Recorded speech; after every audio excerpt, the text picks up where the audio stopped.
Floyd Bennett Field is now cleared to be used as a temporary shelter for migrants, but very little is known about what will happen next. So let's get some more from the Brooklyn Borough President right now, Antonio Reynoso, who is going to be discussing this and more. So good to see you, Borough President. Thank you for being here. Nice to see you. Thank you for having me again. So let's talk about this, because this is really the topic of conversation. Critics of the plan to use Floyd Bennett Field as a temporary migrant shelter, they are planning now to file this injunction, right, to stop the plan from moving forward. What are your thoughts? It's all for naught. The city of New York has a charter mandate, and so does the state, who has a constitutional mandate that everyone has a right to shelter. And it's clearly written in our charter and our constitution. And with that, the governor and the mayor have executive authority to provide shelter for folks in emergencies like this as well. So it's just a frivolous lawsuit that is trying to delay the inevitable and the necessary. But it speaks more to,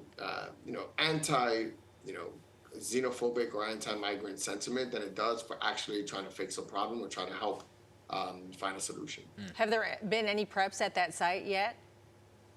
Yeah, so they've been talking about the site for quite some time. Just to be clear that initially the governor wasn't being helpful in pushing for Floyd Bennett Field to be one of the sites used to house migrants. But after a significant amount of pressure from city electeds and the mayor, she made a request to the federal government that it be used, and is now being helpful. So through that time, the city of New York has done its work and its due diligence to see how they can best use those the airfield. And we're not just talking about the field. It also has areas where airplanes were housed, and in those places, they have roofs over there over their heads, and are more ideal locations to house the migrants temporarily than just building tents. You mentioned right to shelter. Mayor Adams on Picks and Politics talked about whether or not that is actually sustainable and what the founding fathers saw when they came up with right to shelter. And now it's obviously in the courts to take a look at it and closer look at it, and whether or not New York City will keep it. What are your thoughts here? Do you agree with getting rid of right to shelter? No. The foundings, just to be clear, what the founding fathers were, the law, I don't want to give the wrong date, but we're not talking about 1776 here. Yeah, he was talking about the founding fathers of the law. Yeah. Yes, well, even the founding fathers of the law, this is a very recent law that was passed, and it is exactly that. It is a right to shelter law. Again, I think he's escaping from responsibility and leadership here when it comes to what we need to do. It's the same reason why when he's asked why we're not filling out asylum seeker forms so that we can start the process to process the migrants that are coming here for asylum, but also for work authorization, all the things that he thinks are important, that he gets frustrated because he thinks it's solely a federal problem with a federal solution, which it isn't. It's all hands on deck, and there have been mayors that have gone through crises, whether it's 9/11, whether it is COVID, and we always come out on top. We always figure it out because we're New York City. And it seems like this is the first time I've seen a mayor kind of throw his hands up and kind of say that he doesn't think that it's something we can come out of. Now, you mentioned work authorization. So some of the federal help was the White House sending 50 people here to the city to assist with processing the migrants and helping them apply for their work visas. But Mayor Adams, Governor Hochul, they're calling on the feds to expedite the work visas. And Governor Hochul is even considering issuing state work visas. What do you think about that? I want to say finally, I want to just really impress upon people that the migrants have been coming in for over a year now, and it is now that the state finally feels the need to potentially talk about work authorizations at a state level.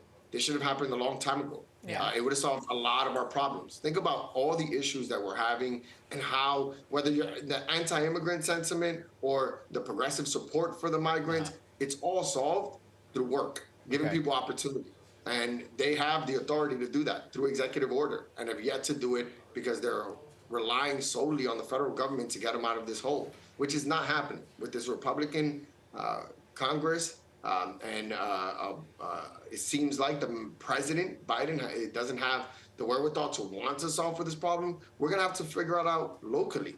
And it's just frustrating that the mayor and the governor are kind of just waiting for things to happen versus making things happen. So yes, this is a great move. If and when we do this, it'll start getting people to work. Okay. It'll have people now move away from the shelter system. So yes, I support it. Yeah, I want to get to affordable housing, but tough words, tough criticism for the mayor, right? A lot of talk about the election season, even though it's 2 years away. Should he be primaried? I come from an old school style of politics that he comes from as well. And I think primaries are good. It just allows people to speak on what they've done. The mayor is going to get an opportunity to speak to his record in contrast to someone else's potential.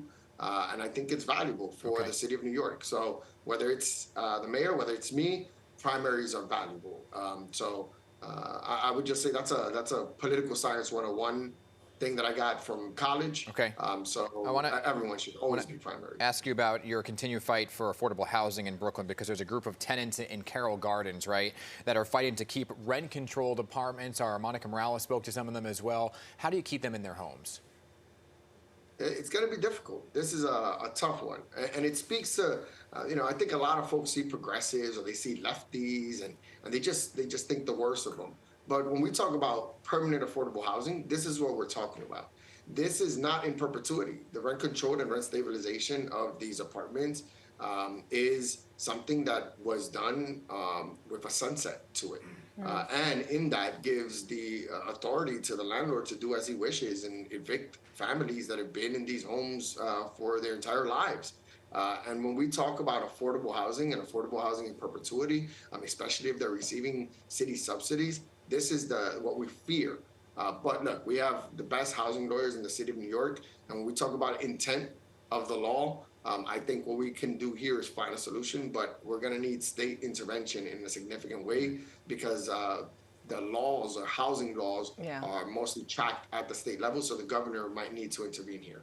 Well, there is so much more that we would love to talk to you about this morning, but unfortunately we've run out of time. So make sure you come back. Brooklyn Borough President Antonio Reynoso, thanks again for your time this morning. Thank you so much.